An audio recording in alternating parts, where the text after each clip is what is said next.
Oui, rebonjour et que le salut soit votre partage à tous. Nous continuons la suite de notre vidéo précédente en ce qui concerne les origines même de l'islam et du prophète Mohammed. Nous voulons savoir aussi et nous expliquerons dans cette vidéo comment est-ce que lui est venue la révélation et comment est-ce qu'il a su que c'était une révélation de Dieu. Je vous ai dit que son grand-père Al-Muttalib avait fait un pacte avec une idole, Hubal. Donc l'idole Hubal était le dieu du grand-père de Muhammad. Son père Abdallah, lui aussi, il est passé par ce sacrifice-là. Et Muhammad lui-même, il a été consacré à l'idole, au dieu Hubal. Maintenant, si vous constatez, les musulmans, quand ils prient, ils regardent d'un côté, comme je disais. Du côté où ils regardent, c'est du côté de l'Orient. En fait, ils regardent vers la Kaaba, la Mecque. À la Mecque, il y a un endroit où il y a des idoles qu'ils appellent la Kaaba. Et là-bas, il y a une grosse pierre noire. À ce qui paraît, cette pierre était toute blanche. Et vu les péchés que les hommes commettent et la saleté des hommes, cette pierre-là a noirci. Mais ils ont la révélation de leur Dieu que s'ils parvenaient tous à arriver à ces lieux et à faire 7 tours autour de cette pierre noire, tous leurs péchés leur sera pardonné. Et ils iront au paradis pour être fêtés, comme ils disent. Comme le Coran le dit, entre vous et vos épouses, vous y serez fêtés. Donc le paradis, c'est un lieu de festivité, de fête, pour avoir vraiment loué Allah sur la terre. Mais ça ne nous intéresse pas pour le moment. Ce qui nous intéresse le plus à savoir, c'est comment est-ce qu'il a su que c'était Dieu qui lui parlait. Je voudrais souligner ici qu'il a reçu sa révélation dans une grotte, dans la grotte de Hira. C'est là-bas où l'ange lui a apparu, parce qu'apparemment c'est un ange qui lui a apparu, et c'était apparemment l'ange Djibril. Djibril chez les Arabes, qui signifie Gabriel chez nous, les nations. Nous les nations, on sait qu'il y a l'ange Gabriel, qui est un des messagers de Dieu. Et chez les musulmans, chez les islamophobes, ils ont Djibril. C'est Djibril qui lui a apparu, qui lui a forcé à lire en bris, et comme il ne pouvait pas, parce qu'il était analphabète et illettré, il ne savait pas lire, et c'est ce qu'il répondit à Djibril. Djibril l'a étranglé 3 fois de suite, mais comme Djibril a constaté qu'il ne pouvait pas et que vraiment il ne savait pas lire, Djibril lui a donc demandé de réciter ça de force. Et c'est comme ça que le prophète a récité, il a mémorisé. Et c'est comme ça que lui, il ramenait les révélations. Le Coran n'est jamais descendu du ciel, ou bien n'a jamais été écrit par Allah au ciel et il est descendu. Parce que si ce Coran avait été écrit par Allah, je pense que Allah devrait être Dieu. Et le Coran devait être parfait en sens, en compréhension. Et les versets devaient être successifs, de façon à permettre à tout le monde de mieux comprendre. Le Coran est un livre où les versets sont en désordre.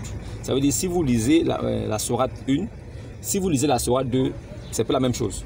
Ça veut dire que l'histoire et la révélation qui est dans la sourate 1, c'est pas la même qui est dans la sourate 2. C'est pas la même que ça. En fait, ça ne s'enchaîne pas pour vous mettre une histoire narrative propre pour vous permettre de comprendre l'islam. C'est pour ça que dans le Coran aussi, il est écrit que aux musulmans, s'il y a des choses sur lesquelles vous ne comprenez pas, ne vous posez pas des questions. Donc, Allah demande aux musulmans de ne pas se poser des questions sur des choses qui sont ambiguës, qui excitent leur curiosité. Allah dit qu'il ne faut pas se poser des questions. C'est ce que le Coran dit, c'est authentique. Donc, Mohammed lui-même, ayant reçu cette révélation, il ne savait pas que c'était l'ange de Dieu qui lui parlait. C'est la raison pour laquelle, quand il prit de peur et de panique, il a couru chez Khadija. Il est arrivé là-bas, il était essoufflé, effrayé. Il a expliqué à Khadija, sa femme, parce qu'il a demandé à Khadija, couvre-moi. Khadija l'a couvert des draps, tout ça, parce qu'il avait peur. Il avait peur que quelque chose de mal l'arrive. Ça veut dire, tu viens, tu es un prophète de Dieu, tu viens à peine de rencontrer l'ange Gabriel qui t'a donné un message précieux. Et si tu es choisi de Dieu, ça veut dire que tu es un privilégié de la terre. c'est un honneur, c'est un très grand honneur. Les mots même me manquent pour dire que tu es... la joie qui doit t'animer, c'est une joie incommensurable. Parce que tu es choisi de Dieu. Mais dans le cas du prophète de Mohamed, lui, il était pris de frayeur. Il a eu peur de perdre sa vie. Ça veut dire qu'il rencontre le prophète, un ange de Dieu qui vient l'annoncer une nouvelle. Et il a peur de perdre sa vie, alors que c'est Dieu qui donne la vie. C'est Dieu qui donne tout ce que nous avons sur la terre, toutes les bénédictions. Mais si tu rencontres son messager, si l'ange vient te voir, mais c'est un honneur. Tu auras tous les privilèges de la terre. Mais pourquoi tu as peur de perdre ta vie? Mais tu vas la perdre comment si c'est lui qui est Dieu, c'est lui qui te la donne? Comment il va te l'enlever? Mais Dieu ne peut pas t'enlever ta vie puisqu'il vient te voir pour te donner un message pour la terre. Et tu as peur pour ta vie, comment? C'est comme ça qu'il expliqua à toi à Khadija. Khadija alla maintenant chez son cousin. Son cousin était un arabe, mais qui connaissait les Saintes Écritures. Donc, lui, il traduisait la Torah et l'Évangile en arabe. Ça veut dire qu'il était traducteur pour les Arabes, parce que les Arabes ne comprenaient pas l'hébreu et tout ça. Donc, lui traduisait la Torah et l'Évangile en arabe. Et c'est lui qui reçut donc Mohammed. Il demanda à Mohammed de ce mot. Ah, neveu, qu'est-ce qui t'arrive? Ma soeur m'a dit que tu as vu quelque chose. Qu'est-ce que tu as vu? Parce que Waraka, le cousin de Khadija, s'appelait Waraka ibn Nasser. Waraka ibn Nasser. Vous pouvez aller faire des recherches là-dessus, vous allez comprendre. Et Waraka était déjà fort avancé en âge, comme il était déjà vieux. C'est lui-là, il était aveugle aussi. Ça veut dire qu'il était fort avancé en âge et il était aveugle. Il écouta Mohamed et c'est lui qui dit à Mohamed que là où tu es là, la révélation que tu as eue là et l'apparition que tu as eue, c'est l'ange qui a apparu à Moïse dans le buisson ardent. C'est le même ange qui est venu te voir. Je vais souligner une parenthèse ici. Moïse, il fut visité par Dieu dans le buisson ardent. La voix qui se fit entendre dans le buisson ardent dit Moïse, c'est moi l'Éternel. Ça veut dire que la voix qui se fit entendre veut nous faire comprendre que celui qui a visité Moïse, c'était Dieu lui-même. Mais par contre, celui qui a visité Mohamed dans la grotte à Hira, lui, c'est l'ange Djibril. Comment ça peut être la même personne?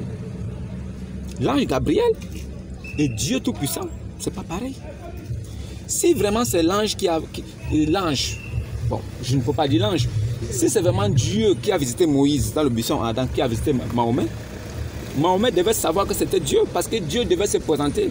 Je crois que Dieu, dans toute la Torah, ça veut dire que vous partez voir le Talmud, le livre des Juifs, si vous vérifiez attentivement, si vous allez regarder tout ce qui concerne la chrétienté, quand je parle de chrétienté, c'est entre guillemets, tout ce qui concerne la foi, ça veut dire qu'à partir d'Abraham, si vous consultez les livres, vous verrez que tous les dieux, à chaque fois qu'il s'est présenté à un prophète, il s'est toujours présenté. Il a toujours dit qui il est, pour que le prophète en question sache à qui il a affaire en face.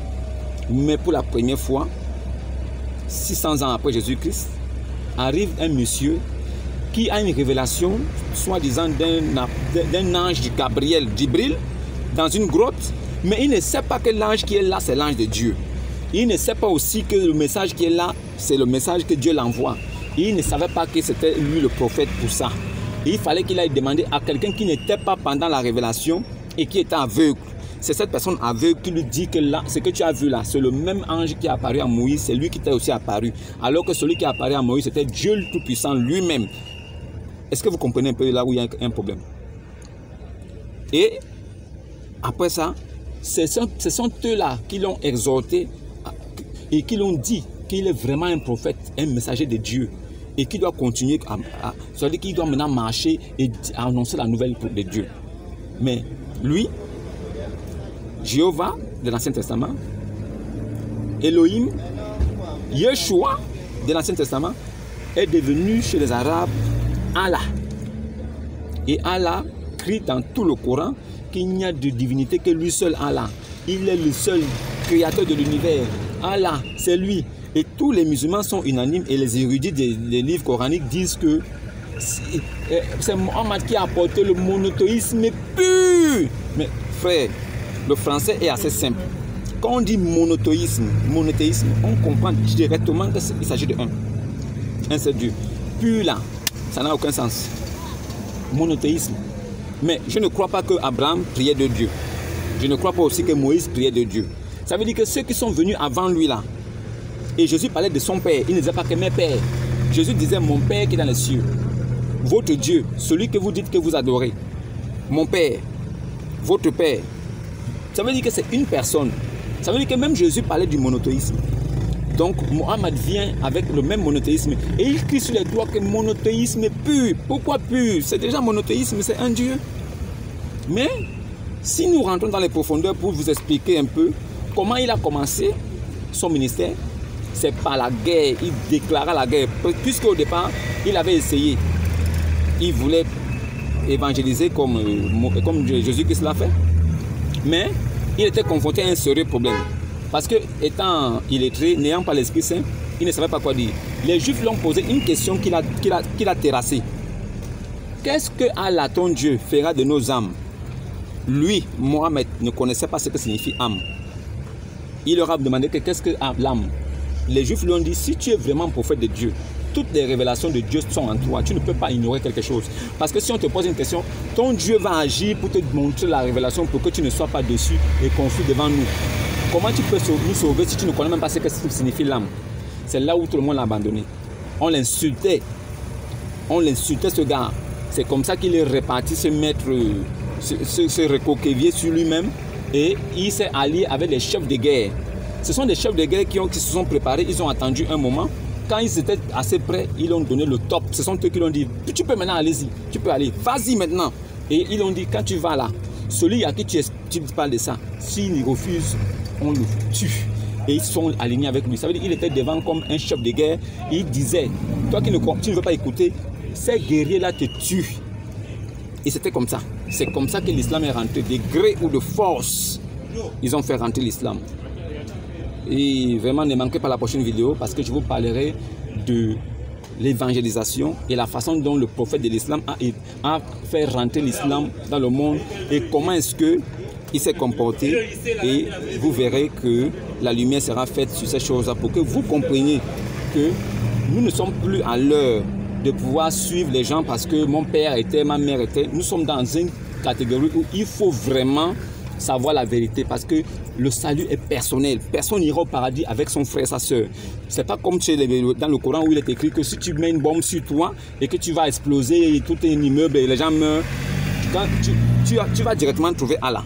Et Allah va te demander de choisir 70 personnes que tu vas amener avec toi au paradis.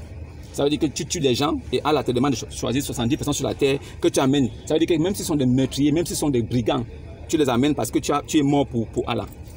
Mais le même Allah encore dit, le même Allah encore dit que lui Allah, dans le Coran, il dit, il a acheté des musulmans pour qu'ils meurent et qu'ils fassent mourir en échange du paradis. Comment un Dieu qui t'a créé, qui a tout pouvoir sur toi, peut t'acheter pour que tu meurs, alors qu'il peut t'envoyer mourir pour lui, sans te demander quelque chose, parce qu'il n'a aucun compte à rendre. Mais Allah, il t'achète d'abord pour que tu ailles mourir et que tu fasses mourir. Et la récompense qu'il te donne sur le paradis, Allah, est-il un homme ou est-il un divin? Vous verrez la suite de la vidéo et vous allez comprendre. Shalom.